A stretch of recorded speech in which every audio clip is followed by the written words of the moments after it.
Le Donc, on chaos. va passer maintenant à Bénédicte Bévière-Boyer, qui va nous parler du chaos de l'éthique et du droit, et de la santé numérique et du droit par Bénédicte. Elle est à l'Université Paris 8, si je ne me trompe pas. Pour, Bonjour, Bénédicte. D'accord, ok.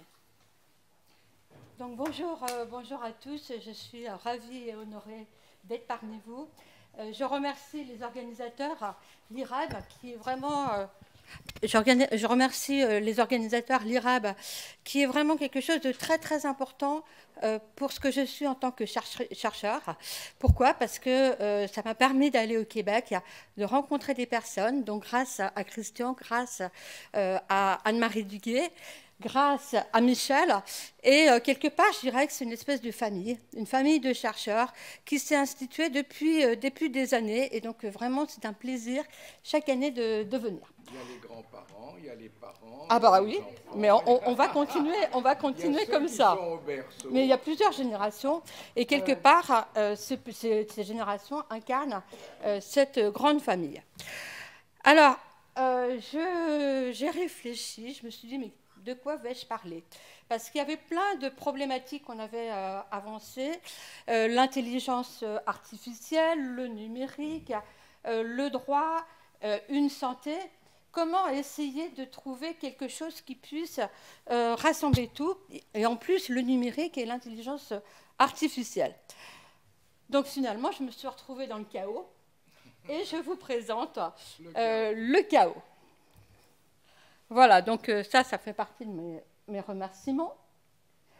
Avant de commencer, un petit clin d'œil, parce que je crois que c'est très très important non seulement de faire de la recherche, mais aussi de communiquer ce qu'on fait auprès des nouvelles générations. Et c'est pour ça que j'étais en AM2 en éthique médicale ici, et j'essaie aussi de communiquer la même chose à l'Université de Paris 8, par la création d'un nouveau master. C'est un master droit de la santé, numérique et IA. Et donc je suis très très honorée parce qu'il y a Marguerite qui a pris un cours. Et en fait, on est plusieurs juristes à avoir pris ces notions. Et croyez-moi, c'est un grand défi pour les juristes de pouvoir former juristes et médecins, parce qu'il y a pas mal de médecins qui sont des étudiants. Parce que le droit de la santé bouge déjà beaucoup, mais alors le droit numérique de la santé, en ce moment, c'est un chaos, tellement on a de textes nouveaux qui arrivent. Voilà, donc, nous sommes dans le chaos, c'est-à-dire un état confus de monde avant sa formation. Le chaos du droit autour du numérique et de l'intelligence artificielle. Donc de la confusion, du désordre. Et mon objectif, c'est de vous présenter l'éthique et le droit par rapport à ce chaos. Et finalement, c'est un peu cette conclusion que j'ai après avoir préparé 4 ou 5 cours sur le numérique et la santé. Et on a tellement de choses qu'on se retrouve dans cette situation. Alors, la définition de l'intelligence artificielle, bon, quelque part, ce sont des grands systèmes qui vont essayer d'exploiter les données pour pouvoir en tirer quelque chose. Alors, j'ai bien aimé ce matin, quelqu'un expliquait que ce n'était qu'un outil. Et il faut en rester là. Ça ne peut être qu'un outil et ça ne saurait remplacer l'intelligence de l'homme. Ça, c'est quelque chose de fondamental. Et on retrouve progressivement l'intelligence artificielle dans tous les secteurs de la santé. On a tendance beaucoup à parler de la relation médicale, mais c'est aussi la gestion d'un hôpital, mais c'est aussi la gestion de la recherche. Donc tous les secteurs sont concernés. Et quand on parle de l'intelligence artificielle, on parle aussi de la donnée. Tout à l'heure, on a eu aussi une explication en début de ce colloque. Réfléchir sur la donnée, sur ce que ça signifie, c'est vous qui en parliez tout à l'heure, c'est très très important parce que justement, en fonction de la donnée qu'on va avoir, on va donner des résultats. Et des résultats, certes intéressants, mais parfois aussi avec plein d'erreurs, plein de manipulations possibles. Et donc, il faut faire très très attention à cette intelligence artificielle qui nous promet monts et merveilles, mais à côté de ça, avec aussi beaucoup de risques. Alors, on est actuellement dans une santé, mais une drôle de santé. On n'est plus dans la santé du curatif, on est aussi dans un processus d'augmentation. L'augmentation de l'humain, l'augmentation de l'animal, et voire même l'augmentation de la Terre. Et en fait, il faut aussi se projeter dans cette nouvelle dimension, ça c'est de l'éthique, pour pouvoir appréhender les transformations qu'on peut avoir de l'éthique et du droit. Voilà, donc on est dans cette nouvelle impulsion et il nous faut avancer. Avancer comment? Eh bien, avancer, pourquoi pas, en revenant au vital. Le vital, c'est nous, c'est chaque individu. Qu'est-ce qu'on va devenir? Que vont devenir les générations à venir? Que vont devenir nos enfants? On a pu voir que la santé, ce n'est avec la Covid-19, ça pouvait avoir des interactions entre l'animal et l'homme. Et nous sommes un élément parmi toute cette énorme configuration. Donc en fait, pour moi, et je crois que c'est vraiment très très important de faire un futur colloque sur la définition de la santé, pour moi, nous, chaque humain, on est un élément parmi le monde. Et prendre l'homme au-dessus du monde, eh bien, prendre l'homme au-dessus de l'homme, eh bien, c'est faire fausse route. Et donc, le concept de One Health peut être quelque chose de très, très intéressant pour pouvoir avoir une nouvelle vision de la santé. Voilà, donc, il y a plusieurs définitions. Hein, donc, vous voyez, bien-être physique, mental et social, eh bien, on n'en est plus là. Il faut avoir une vision beaucoup plus large.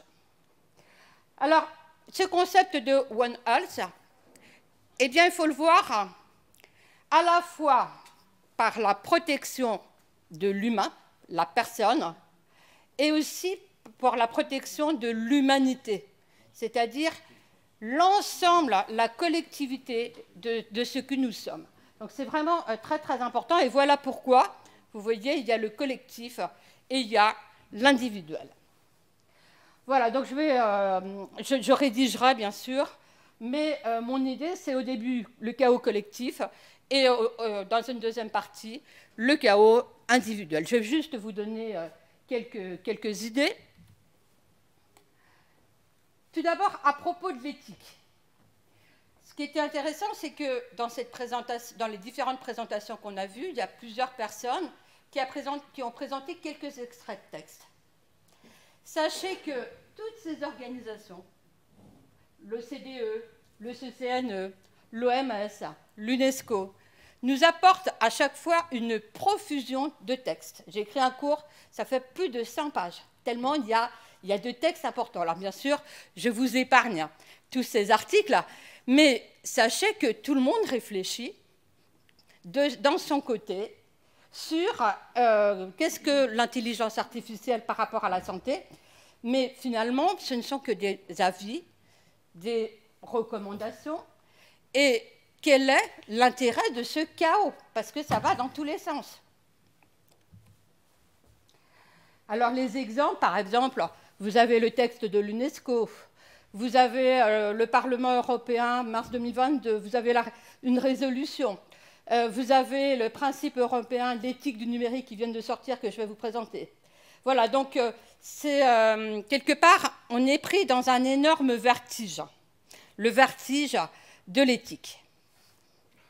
Alors là, nous avons justement les principes européens de l'éthique du numérique en santé qui viennent de sortir. Et finalement, quand on reprend ces principes, déjà des principes éthiques, ça me donne la chair de poule. Pourquoi? Parce que les principes ne peuvent jamais être éthiques. L'éthique change tout le temps. Le principe, c'est le droit, vous voyez. Mais peu importe, on pourrait dire des règles en devenir vues par l'Union européenne. Et donc, en fait, quand on relit ça attentivement, rien ne change. On en revient tout le temps aux principes fondamentaux. Information, consentement, modalités de fonctionnement des services numériques avec des interactions, etc. Donc, finalement, tout le monde se répète. Et donc là, je trouve que c'est quelque part, tout le monde apporte son texte, mais on n'avance pas. Alors, petite avancée quand même, c'est numérique en santé éco-responsable. Donc enfin, progressivement, il y a une prise de conscience que l'intelligence artificielle doit être prise dans une dimension globale avec un petit peu de, je dirais, d'impact environnementaux, des services numériques avec l'éco-conception. Tous ces éléments-là sont, en fait, on en parle, mais finalement, est-ce que c'est suffisant? Ce n'est pas pris dans la dimension globale. Vous voyez, comme je vous l'ai expliqué tout à l'heure, avec la nature dans sa globalité. Alors, ça va tout à fait dans les réflexions tout à l'heure qui ont été exposées par Antoine Boudreau, qui était très, très intéressant, où il parlait d'éthique globale, de bioéthique globale. Voilà, donc en fait, il faut aller au-delà de ce qui vient d'être vu là et faire des espèces d'écosystèmes général. Et pour ce faire, il faut changer nos méthodes. À chaque fois, on refait toujours la même chose. On refait de l'éthique interdisciplinaire. Alors moi, j'étais très contente de venir ici parce qu'on a fait de l'éthique interdisciplinaire pendant des années. Oui, mais est-ce que maintenant, c'est suffisant, vu le contexte pour lequel on doit agir? À mon sens, non. Il faut aller encore plus loin. C'est-à-dire, par exemple, intégrer de plus en plus la société civile. Par exemple, ici, malheureusement, on n'a pas ou peu de représentants de la société civile. Il faut aussi intégrer les géants du numérique. Vous allez me dire, mais c'est fou. Mais si, en fait, ils veulent faire de l'éthique, ils la font très mal. Mais je crois aussi qu'il faut que les entreprises interviennent aussi dans cette dimension éthique. Voilà, donc il ne faut plus se satisfaire de l'infiniment petit, c'est-à-dire une thématique précise comme on a tendance à faire, mais plus partir de l'infiniment petit dans l'infiniment grand, c'est-à-dire prendre une thématique, mais voir ces thématiques dans la dimension globale, générale, au niveau de la santé globale, au niveau de la vie animale, au niveau de toutes ces dimensions. Alors, pour preuve, il y a eu un avis du Comité consultatif national d'éthique récemment qui a intégré la société dans la définition de santé publique. Donc là, vous voyez, c'est petit à petit, on y vient, et c'est une bonne chose. Alors, ce que je vous ai dit du chaos qu'on retrouve dans l'éthique, d'une certaine manière, pourtant, je tiens beaucoup à l'éthique, hein, mais c'est critiquer pour mieux avancer. Eh bien, c'est exactement la même chose dans le droit. On a beaucoup de textes. Alors même qu'on n'est qu'au début de l'éthique numérique en santé, on a une profusion de textes dans le Code de la santé publique. Et au-delà même du Code de la santé publique, on a le RGPD. Et le RGPD, c'est un texte qui est immense. Et on a plein de règlements au niveau de l'Union européenne, dont un qui a été présenté tout à l'heure par Marguerite. Donc vous voyez, on se retrouve avec cette avalanche de textes. Avant, c'était déjà le cas, mais alors là, c'est à la puissance 100. Et toute la question, c'est comment on va pouvoir faire avec cette accumulation de textes. On dit toujours trop de droit tue le droit. Eh bien là, on y est. Et encore plus dans le domaine de l'intelligence artificielle. Donc, par exemple, dans le Code de la santé publique, vous allez trouver plein de choses. Hein. Vous allez trouver le health data, l'explicabilité, les règles de responsabilité, etc., etc. Voilà, donc on a ce problème-là. Et on a aussi un autre problème, c'est que les textes, le droit, il est complètement éparse. C'est-à-dire, je passe des journées entières à chercher le droit. Et pourtant, ça fait des années que je m'y consacre. Et vous allez trouver ça en début de Code de la santé publique, au milieu, à la fin, dans la partie réglementaire, etc. Voilà, donc là encore, si on a trop de textes, eh bien, on ne va pas pouvoir l'appliquer, et les médecins qui doivent appliquer le droit de la santé, eh bien, vont aussi être très, très handicapés par ce fameux droit. Donc là encore, je crois qu'il est absolument nécessaire de changer de méthode et intégrer ce droit dans un écosystème global, c'est-à-dire réfléchir, construire, organiser une nouvelle perception par rapport à la notion d'intérêt commun, l'intérêt général global. Voilà, donc ça c'est important, donc c'était le côté collectif. Maintenant, on va voir le côté individuel. Ce que je veux vous dire, c'est que dans les textes éthiques que je lis, les avis, les rapports, etc., j'ai l'impression que de plus en plus, on crée des principes qui sont de plus en plus techniques pour l'intelligence artificielle, mais on oublie l'humain, l'homme. Vous voyez, alors on a quelques principes, hein. On a le principe de confiance, de transparence, de non-discrimination. Bon, tout à l'heure, il y en a eu d'autres qui ont été évoqués. Mais je vois ce glissement et il faut faire extrêmement attention dans nos réflexions éthiques pour en revenir toujours à l'humain, à l'humanité et au système de santé globale. Réfléchir sur l'humain d'un point de vue éthique, eh bien, c'est réfléchir sur l'humain. Alors, un clin d'œil au Québec, hein, on ne dit pas homme, on dit humain. Prendre l'humain comme une composante parmi d'autres. Voir les interactions et agir de manière responsable. Alors, l'éthique, il faut qu'elle aille plus loin, parce que je me suis rendu compte, au fil des années, qu'on discute, on propose, mais bien souvent, ça reste lettre morte. Par exemple, il y a eu beaucoup de travail qui a été fait récemment par on a demandé aux citoyens d'intervenir dans les états généraux de la bioéthique. Il y a eu tout un travail qui a été fait à ce sujet avec un rapport qui a été fait au niveau du Comité national d'éthique. Mais finalement, qu'est-ce que ça a servi à quoi?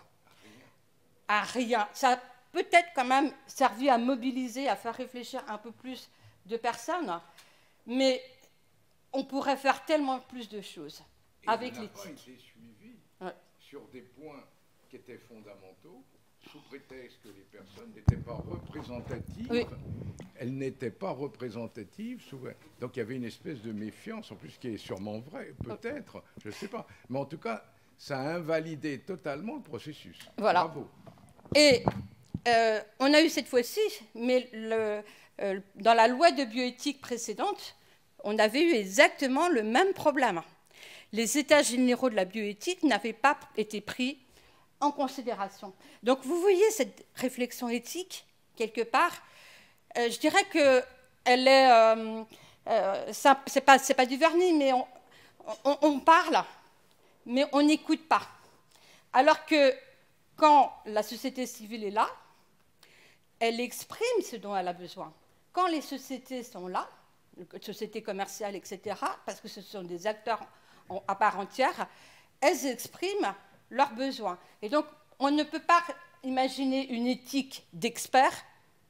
Il faut qu'il y ait des experts, c'est tout à fait normal, mais il faut réunir d'autres personnes, c'est-à-dire la société civile, c'est-à-dire les sociétés en général.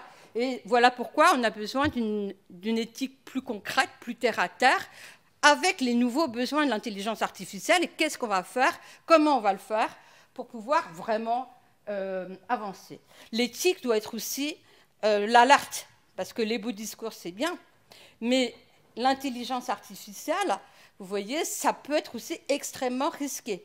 Et donc, être donneur... acteur d'alerte, ça peut être intéressant. Donc l'éthique doit se déployer à tous les niveaux, international, national, régional, local, association, école. Voilà, donc pour moi, c'est vraiment une responsabilité. L'éthique doit mener à une responsabilité, à une responsabilisation collective. Alors, justement, j'ai trouvé dans les travaux du Comité consultatif national d'éthique cette prise de conscience où le Comité national d'éthique réfléchit sur l'importance de travailler sur de nouvelles méthodes, et y compris dans la santé globale, où on y intègre les plantes, les animaux, le milieu. Donc vous voyez, c'est important de prendre ça. Alors le droit dans tout ça. Le droit dans tout ça, eh bien, ma lecture des dernières dispositions de la loi bioéthique qui ont été expliquées tout à l'heure, eh bien, elles sont extrêmement décevantes. Pourquoi? Parce que le principe de la garantie humaine, c'est juste de suggérer. On ne dit pas qu'on est dans un principe de garantie humaine. Vous voyez? Moi, je trouve que si on a des principes à affirmer, il est indispensable qu'on affirme ces principes. Voilà, donc on parle aussi d'information. Vous vous rendez compte, c'est le médecin qui va s'assurer que la personne a été informée. Mais elle a été informée par qui? Par les prestataires. Et qui sont ces prestataires? Ce sont des gens qui ont été formés quelquefois pendant 3 semaines et qui ne sont pas médecins. Donc finalement, quelque part, eh bien, on remet en cause le colloque singulier. On remet en cause la confiance, etc. Donc vous voyez, il y a une réduction du rôle du professionnel qui est extrêmement discutable, et on tombe vers un paternalisme numérique. Vous voyez, avant, on avait un paternalisme médical, c'est-à-dire le médecin qui était tout puissant, qui décidait tout, et après ça avait été remis en cause par l'autonomie de la volonté, etc. Et là, maintenant, ce sont les informaticiens qui, parce qu'ils possèdent la technique, une technique extrêmement difficile, parce que c'est de l'intelligence artificielle, vont se retrouver dans cette dynamique de paternalisme numérique. Donc, quelque part, le médecin est écarté, mais aussi le patient est écarté, parce qu'on ne lui demande pas son consentement. Alors que pour toutes les autres activités complexes de la médecine, à chaque fois, on lui demande son consentement. Le principe d'explicabilité, c'est pareil, parce que c'est du principe d'explicabilité fonctionnelle, mais on n'explique pas, au fond, comment fonctionne l'intelligence artificielle. Alors on dit, c'est impossible. Eh bien, j'ai discuté avec des amis informaticiens qui commencent à me dire que si, c'est possible. Et donc, en fait, il ne faut pas baisser les bras. Et vous voyez, moi, j'ai trouvé que le législateur a été très, très habile, parce qu'il a parlé d'un principe d'explicabilité que tout le monde voulait, mais finalement, ça ne représente pas le vrai principe d'explicabilité tel qu'on pourrait l'imaginer. Voilà, donc voilà ce que j'avais à vous dire sur la loi de bioéthique. Et l'idée, c'est comment est-ce qu'on peut aujourd'hui faire du droit. Vous voyez, je vous ai posé la question. Comment on pouvait réfléchir sur l'éthique? J'ai critiqué l'éthique. Mais là, maintenant, je critique le droit. Parce que le droit, tel qu'on l'a aujourd'hui, ce n'est plus possible. Ce n'est plus possible parce qu'il est trop large, il y a trop de textes, les textes sont contradictoires, les textes ne s'ajustent pas les uns par rapport aux autres. Voilà, donc on est dans une impasse. Et donc il nous faut absolument réfléchir ensemble, et c'est là que l'éthique vient au secours du droit, pour pouvoir réfléchir sur comment aujourd'hui faire du droit. Déjà, je crois qu'il est important de faire du droit en prenant en considération l'écosystème global. Vous voyez, avant, on faisait du droit de la santé. On faisait du droit, par exemple, là, en ce moment, je travaille sur l'identité numérique. Donc, on fait du droit sur l'identité numérique. Dans une des présentations tout à l'heure, on a vu avec Ségur qu'ils font du droit de l'identité de la santé. Donc, vous voyez, entre le papier d'identité qu'on va avoir, donc c'est du droit classique, et le droit de la santé, eh bien, tout ça, c'est en train de se réunir. Donc, il faut vraiment qu'on puisse réfléchir sur comment légiférer. C'est d'autant plus important que notre processus pour pouvoir légiférer ne marche plus. Déjà, pendant des années, dans les lois de bioéthique, on disait on fait les lois de bioéthique et on est déjà en retard par rapport à ce qui se fait. Ça, c'était avant. Mais maintenant, on est dans un processus d'intelligence artificielle qui est tellement accéléré, qui change tellement souvent, que le droit peut encore moins suivre par rapport à ce qu'on a pu connaître jusqu'à présent. Voilà, donc c'est un véritable droit, un véritable défi de pouvoir essayer de construire ce droit. Donc voilà pourquoi je crois que, déjà pour commencer, parce qu'il faut bien trouver des premières solutions. Sortir du chaos. Sortir du chaos. Et pour sortir du chaos, je crois qu'il y a quelque chose qui est un peu consensuel. C'est les principes éthiques. Tout à l'heure, je vous ai dit que ça me faisait hurler, mais quelque part, dans tous les textes, dans tout le droit, on se réunit quand même sur des principes de base. Et je crois que si on commençait par ça, si on était tous d'accord sur le principe de garantie humaine, principe d'explicabilité ou tout autre principe, ça poserait un socle, un nouveau socle du droit qui serait protecteur de toute la communauté. Et ça serait le concept de One Health. Voilà, je vous remercie. En fait, c'est hors de chaos. Béatrice, mais enfin, j'ajouterais que les principes, c'est bien, mais il faut savoir comment on va les appliquer, parce que dans des contextes différents, de culture et d'histoire, etc., ils peuvent s'appliquer de façon différente. Donc, je pense que là, il y a quelque chose qui a été souligné par quelques présentateurs. Donc, c'est important de voir. Maintenant, c'est la clinique qui est un chaos. Alors, donc,